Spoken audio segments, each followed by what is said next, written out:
Do dogs have souls? The answer is sort of, according to the Spirits book by Allan Kardec, which to my knowledge is the greatest source of wisdom pertaining to the spirit world that exists on our physical earth. The answer is that yes, dogs have a sort of soul. Every dog has an individual animating principle that is a spiritual principle that may be described as a soul, but it's not exactly the same as a human soul. Dogs do not have the same mental capabilities, or any animal for that matter, have the same mental capabilities as humans. They do not have the same free will as humans. So they do in fact have this animating principle, but whether or not you call it a soul is kind of a matter of semantics. And in fact, the Spirits book goes on to say that animal souls will reincarnate and human souls reincarnate. But an animal will never reincarnate as a human, and a human will never reincarnate as an animal, because they're two distinct types of souls. And in fact, the animals tend to reincarnate almost immediately in most cases, with some exceptions, whereas humans oftentimes spend a lot of time in the spiritual world between incarnations, because they're learning and they're selectively choosing where and when and with whom they want to incarnate.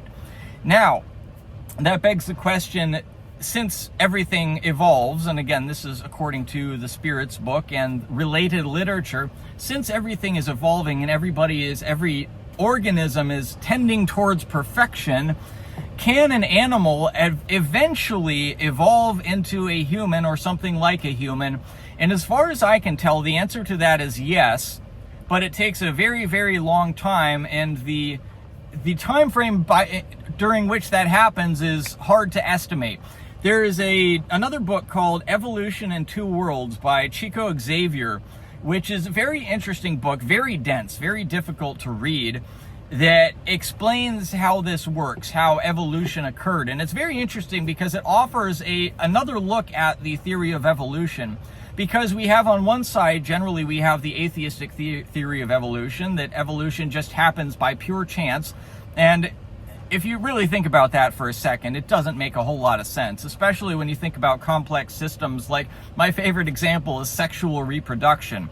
You have one organism that has a complex reproductive system and another organism that has a separate complex reproductive system. They just happen to work together perfectly to reproduce. They happen to evolve at exactly the same time. They just happen to meet each other, the first two, and they just happen to know what to do, and they just happen to desire to do it. It's like, to believe that that came about by random chance and random mutation is just dumb, in my opinion. So that's the atheistic side. And then there's the pure creationist side, which says that God created everything as it is now.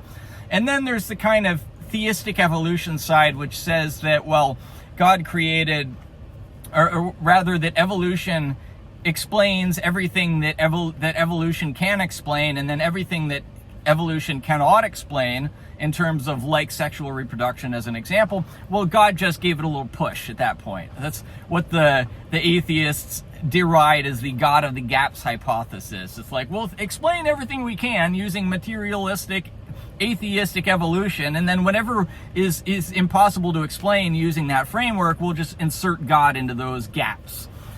And so this is kind of a different viewpoint, which is that the spiritual world pre-exists the physical world, and the physical world conglomerates in a way around the spiritual world. So spiritual evolution is a fact of life, and then the physical evolution is just a reflection of that spiritual evolution.